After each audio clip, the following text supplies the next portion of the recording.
Šāds auto. Mercedes Vito, 2005. gads. Garā bāze.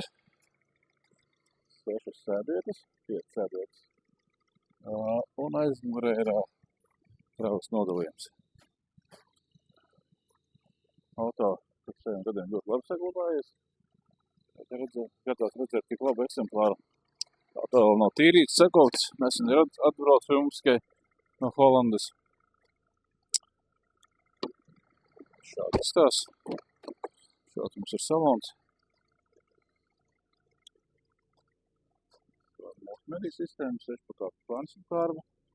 Pilnīgs auto ir tikai 235 000 nobraukums. Dzīves eksemplārs, tam, kam patīk Mercedes. Ļoti labs variants. Gan darbē, gan arī vienmēr izmantot ģimenē.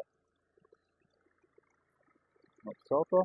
Tā kā, ja kāds auto tev iztikās, tad zvani, raksti un brauc ciemos.